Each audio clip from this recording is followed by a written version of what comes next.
But it's this kind of frozen place with strange eruptions from the surface that kind of rise up into space but then go flat. Willkommen zu unserer aufregenden Entdeckungsreise. Eine seltsame Struktur, massiv, geometrisch und warm, wurde gerade hinter dem Mond gesichtet. Der Livestream der NASA hat es aufgezeichnet. Und jetzt hat Brian Cox bestätigt, dieses Ding ist nicht natürlich. Deutsche Wissenschaftler flüstern wilde Theorien. Alte außerirdische Technologie? Ein Geheimnis aus der Sowjetära? Oder schlimmer, eine mathematische Botschaft von etwas jenseits von Raum und Zeit. Und gerade als die Welt anfing, Fragen zu stellen, verschwand es in den Sternen. Eine Botschaft in der Stille. Als Dr. Elena Martinez vom Goddard Space Flight Center der NASA. Die seltsame Wärmesignatur hinter dem Mond mit Hilfe der Dual-Parallaxe-Methode analysierte, waren die Ergebnisse erschreckend. Was immer sich dort versteckte, war kein Mondgestein.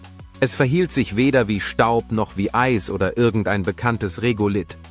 Dieses Ding hielt Wärme wie Metall, wie ein exotisches Material, das wir außerhalb der theoretischen Physik noch nie gesehen haben.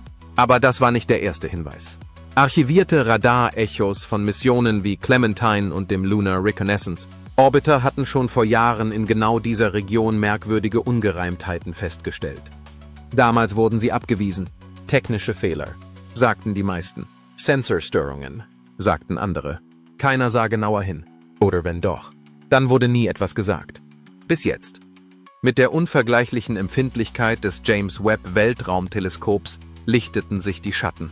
Und plötzlich enthüllte die Rückseite des Mondes, von der man lange glaubte, sie sei nichts weiter als ein toter Friedhof von Kratern.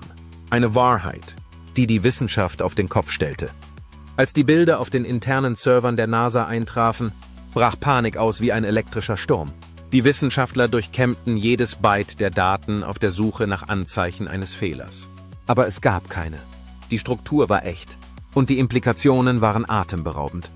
Selbst Brian Cox, die berühmte, ruhige Stimme der modernen Astrophysik, war erschüttert.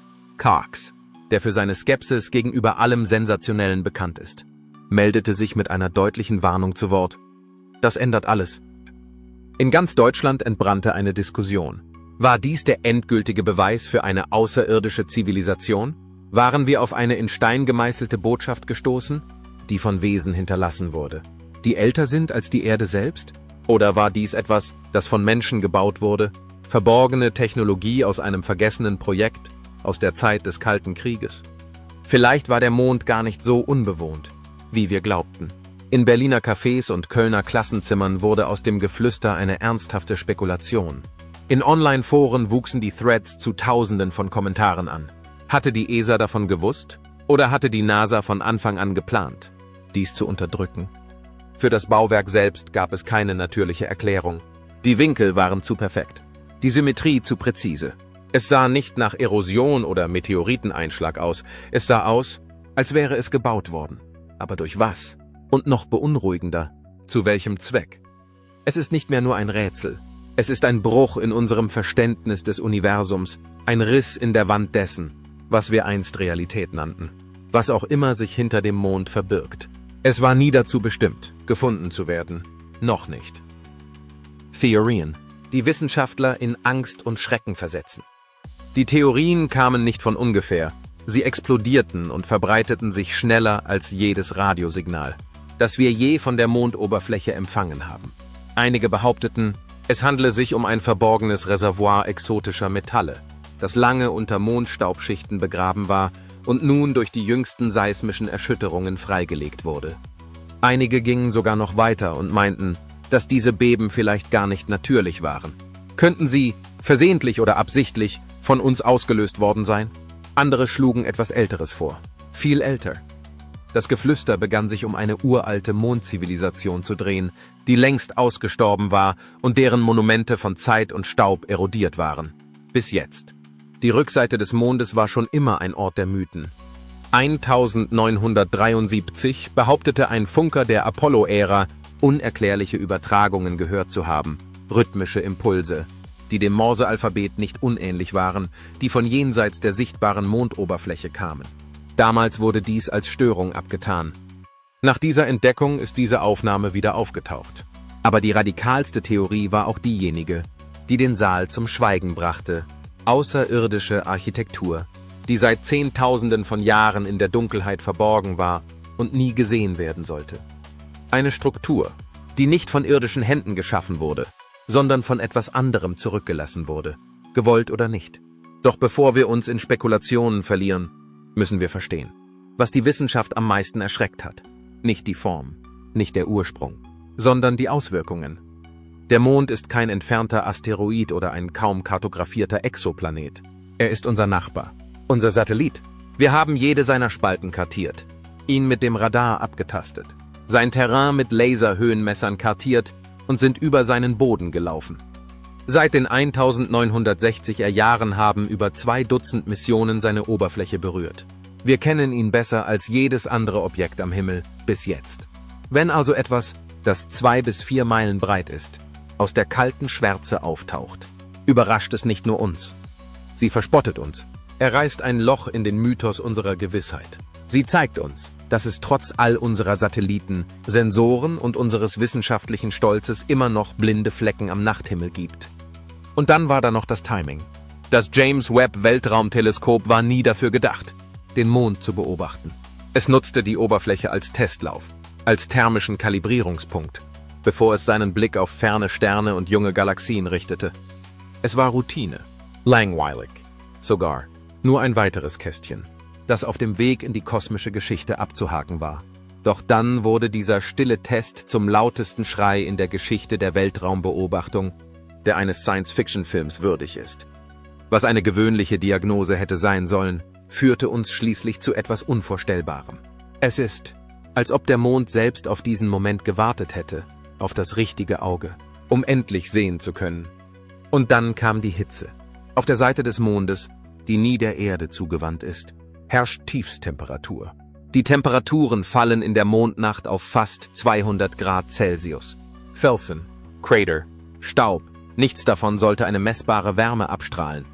Aber dieses Ding schon. Seine Wärmesignatur stach wie ein Ofen in der Dunkelheit hervor. Und das war nicht nur ein sanftes Glühen, es war strukturierte Wärme mit Kanten, Gradienten und unnatürlicher Ausdauer. Es war, als ob etwas, das tief in seinem Inneren vergraben war, immer noch mit Energie versorgt wurde und wartete. Ein Quervergleich der Koordinaten ergab etwas noch Seltsameres. Bei der 1971 von den Sowjets gestarteten Mission Luna 19 wurde an der gleichen Stelle eine schwache, flackernde Wärmeanomalie aufgezeichnet. Damals schrieben die sowjetischen Ingenieure dies einer Sensorstörung zu. Aber jetzt sah diese Störung eher wie das erste Blinzeln eines sich öffnenden Auges aus. Das Unheimliche daran war, dass es die ganze Zeit da war. Beobachten, stumm. Er wartet darauf, dass wir mit scharfen Instrumenten zurückblicken, um endlich zu sehen, was unsere Augen seit Generationen übersehen haben. Der Mond, den wir einst für einen leblosen Begleiter hielten, der uns wie ein Uhrwerk umkreist, hat begonnen zu flüstern. Die eigentliche Frage ist, sind wir bereit zuzuhören? Spaltung der wissenschaftlichen Welt. Die Warnung von Brian Cox klang lauter als jede Verschwörungstheorie. Wenn die Struktur künstlich war, wenn sie gebaut und nicht geformt wurde, dann waren die Auswirkungen erschütternd. Die Menschheit war nicht mehr allein auf dem Mond, jemand oder etwas war schon vor uns dort gewesen. Und sie hatten etwas zurückgelassen. Bevor wir die Möglichkeiten überhaupt in Betracht ziehen, müssen wir einen Schritt zurücktreten und uns der härtesten aller Wahrheiten stellen. Theorien, die nicht existieren sollten, aber doch existieren. Nun, da die Existenz der Struktur nicht mehr geleugnet werden konnte, spaltete sich die Welt der Wissenschaft in 2 Lager. Diejenigen, die sich verzweifelt an die bekannte Physik klammern, und diejenigen, die bereit sind, sich kopfüber in das Unbekannte zu stürzen. Brian Cox hat es deutlich gemacht. Was auch immer es war, es passte nicht in die gängigen Modelle. Und wenn uns die letzten Jahre etwas gelehrt haben, Dan, dass die Realität sich nicht um unseren Komfort schert.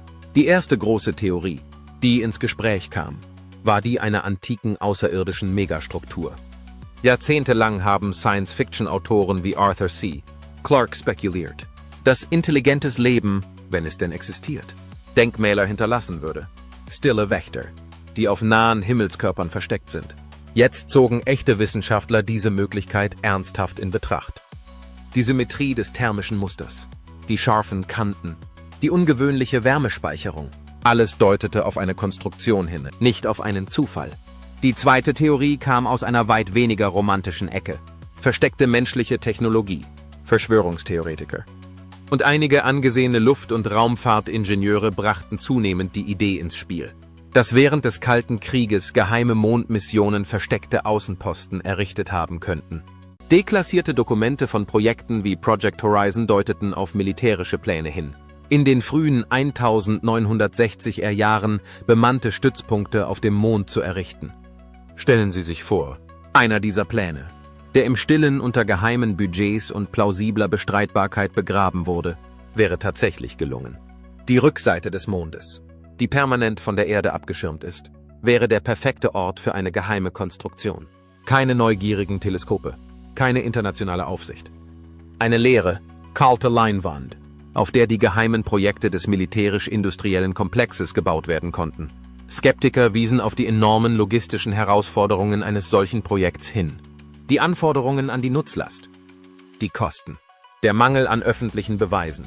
Die Befürworter der Theorie entgegneten jedoch, dass Geheimhaltung teuer sei und dass Regierungen für weit weniger ehrgeizige Ziele weit höhere Kosten gezahlt hätten. Um das Feuer weiter anzuheizen, stießen Amateurforscher schnell auf alte Daten der sowjetischen Mondmissionen. Tief in staubigen Archiven vergraben war eine kryptische thermische Störung, die 1974 an genau denselben Koordinaten wie die neuen Webbilder aufgezeichnet wurde. Die sowjetischen Ingenieure taten dies damals als Sensorfehlfunktion ab. Jetzt wird sie als erster Hinweis darauf gedeutet, dass auf der anderen Seite des Mondes seit über einem halben Jahrhundert etwas Unnatürliches lauerte. Dimensionale Schatten und unmögliche Physik. Einige Quantenphysiker begannen, über Dimensionsüberschneidungen zu flüstern. Nach dieser radikalen Idee könnte der Mond als Gravitationslinse fungieren, nicht nur für das Licht, sondern für die Struktur der Raumzeit selbst. In seltenen Fällen könnte es ein temporäres Fenster in höhere Dimensionen schaffen, durch das Strukturen aus alternativen Realitäten in unsere eindringen können. Nach dieser Theorie war das, was Webb eingefangen hat, gar kein Gebäude oder Artefakt. Es war ein Schatten, eine Projektion aus einer anderen Dimension, die gegen unsere eigene stieß. Die Nobelpreisträgerin Dr. Nadine Chou hatte bereits vor Jahren den Grundstein für dieses Konzept gelegt. Sie schlug vor, dass ultrahochenergetische kosmische Strahlung lokalisierte Risse zwischen den Gehirnen, den dreidimensionalen Membranen, in denen unser Universum nach der Stringtheorie schwebt, erzeugen könnte. In diesem Fall würden die Verzerrungen nicht wie leuchtende Portale oder Wurmlöcher aussehen. Sie sähen aus wie seltsame Wärmesignaturen, unmögliche Geometrien und plötzliche Muster, die nicht existieren dürften.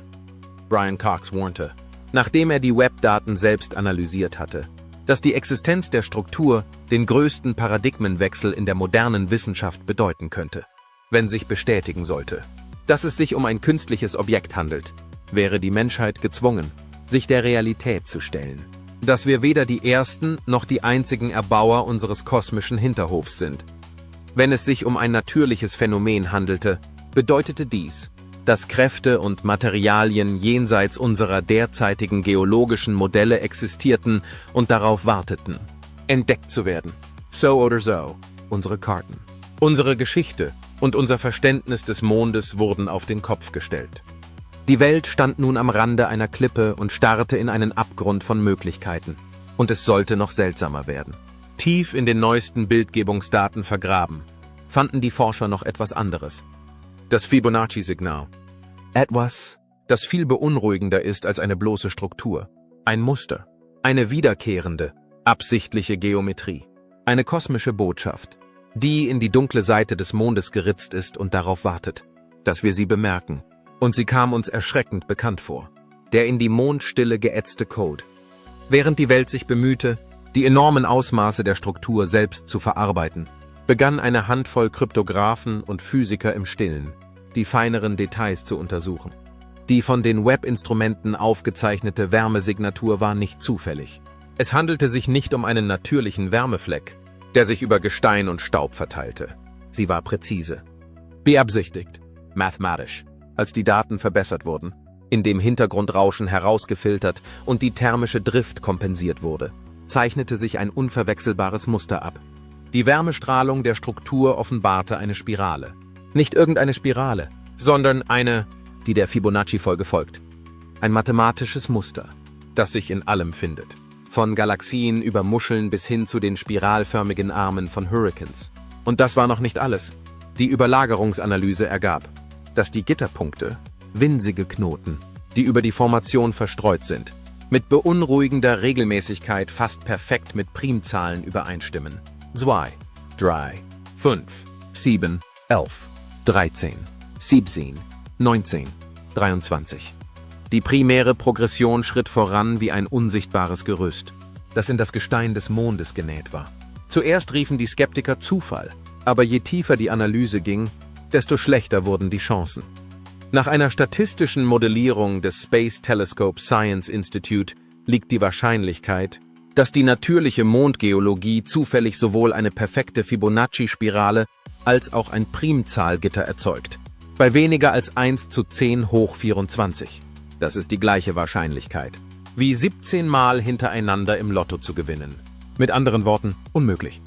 Jemand oder etwas hatte absichtlich eine mathematische Botschaft auf der Rückseite des Mondes eingebettet, und wir hatten gerade die erste Schicht geknackt.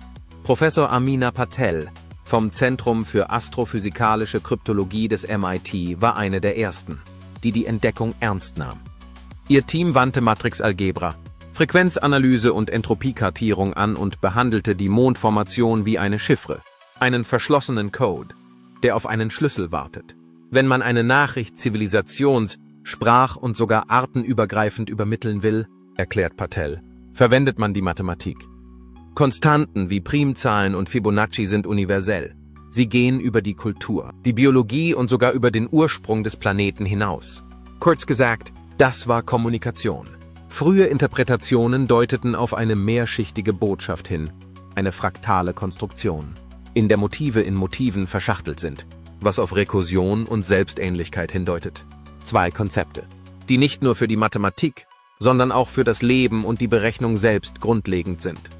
Es handelte sich nicht um ein statisches Bild. Es war ein sich entwickelndes Problem. Eine Botschaft, die sich im Laufe der Zeit entfalten sollte, da die Beobachter immer besser in der Lage waren, Komplexität zu verstehen. Die Implikationen waren verblüffend. Handelte es sich bei dieser Struktur um eine uralte Wissensbibliothek, ein Warnsystem, das Jahrtausende überdauern sollte? Oder um etwas viel Seltsameres, eine interstellare Krümelspur, die von Erbauern hinterlassen wurde, denen wir noch nicht begegnet waren? Die Spekulationen explodierten. Foren, Forschungsberichte und sogar private Unternehmen begannen, sich kopfüber in die Daten zu stürzen. Quanten-KI-Modelle wurden trainiert, um tiefere, in den thermischen Echos verborgene Muster zu erkennen.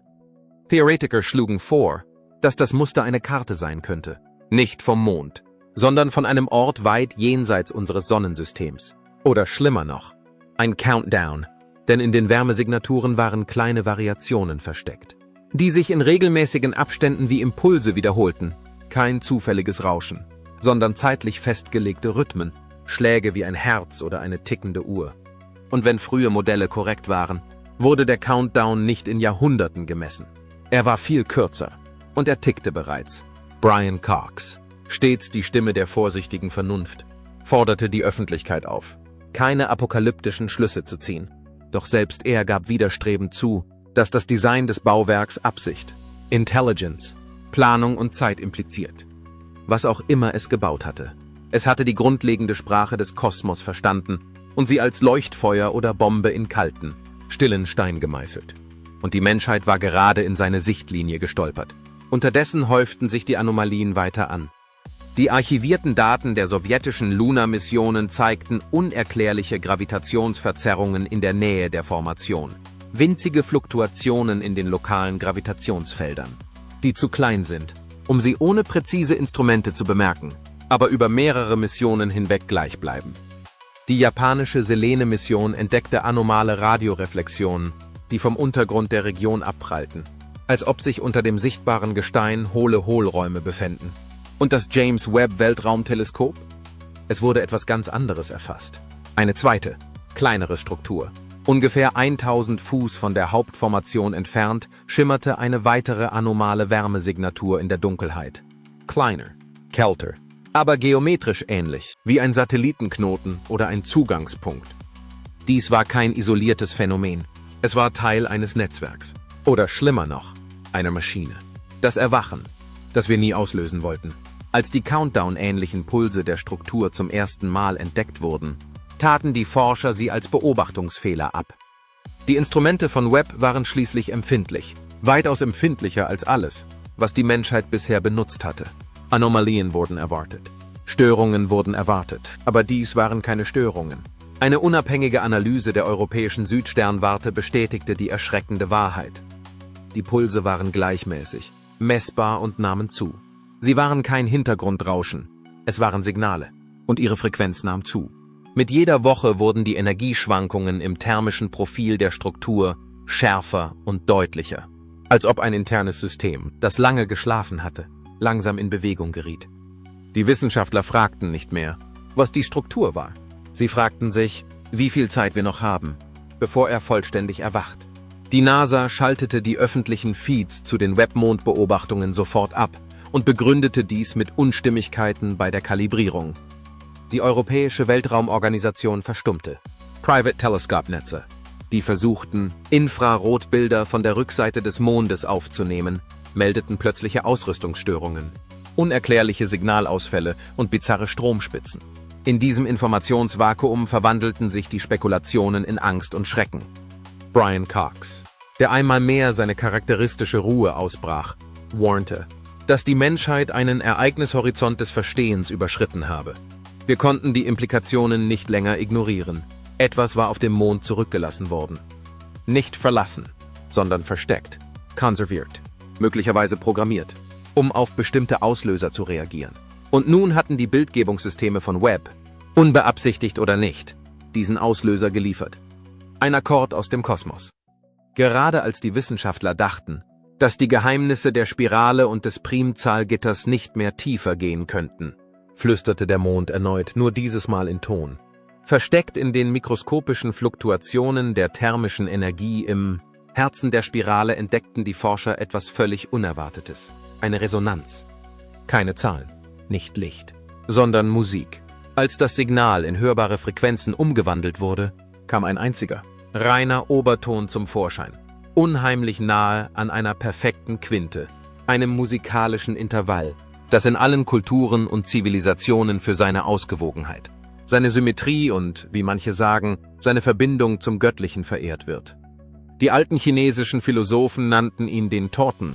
Pythagoras glaubte, er sei der Schlüssel zum Kosmos. Nun ertönte er von der anderen Seite des Mondes. Einige Theoretiker vermuteten sofort, dass es sich nicht nur um ein Nebenprodukt seltsamer Wärmemuster handelte, es war beabsichtigt. Eine mathematische Melodie, die für jedes Wesen bestimmt ist, das sie hören kann. Eine Nachricht, ein Gruß, eine Art kosmischer Händedruck in der Leere des Weltraums. Vielleicht ein Beweis dafür, dass etwas Intelligentes den Mond berührt hat, lange bevor wir ihn jemals betreten haben, und dass es wiederkommen könnte. Hinter den Kulissen war die Reaktion alles andere als poetisch. Rund um den Globus korrigierten Militärsatelliten ihre Umlaufbahnen. Die Verteidigungsministerien eilten zu geheimen Besprechungen. Notfallbudgets wurden für neue Mondsonden und Horchposten freigegeben. Die Paranoia aus der Zeit des Kalten Krieges erwachte mit beängstigender Dringlichkeit wieder. Zur gleichen Zeit begannen Amateurastronomen, die nicht wussten, was in der geheimen Welt vor sich ging, seltsame Lichter von der Rückseite des Mondes zu melden. Flackern, Blitze, helle Punkte, die für Sekunden tanzten, bevor sie wieder verschwanden. Kein bekanntes Ereignis konnte sie erklären, und die Behörden schwiegen. Aber das Schweigen war nicht von Dauer. Nur wenige Wochen nach der Entschlüsselung des harmonischen Signals fing das James Webb Weltraumteleskop etwas ein, das alle Theorien erschütterte. Während einer routinemäßigen Kalibrierung im tiefen Weltraum erfassten die Sensoren von Webb ein kleines, heißes Objekt, das sich bewegte, nicht fallend, nicht treibend, aufsteigend. Es hob von der Region in der Nähe der Spiralstruktur mit einer unmöglichen Gleichmäßigkeit ab, wölbte sich in einem weiten Bogen nach oben und verschwand im Weltraum. Es war kein Weltraumschrott. Es war kein Eis. Es war nichts, was wir je gesehen hatten. Es passte zu keiner bekannten Flugbahn oder Antriebssignatur. Und kein Land hatte einen Start angekündigt. Dies war nicht unseres.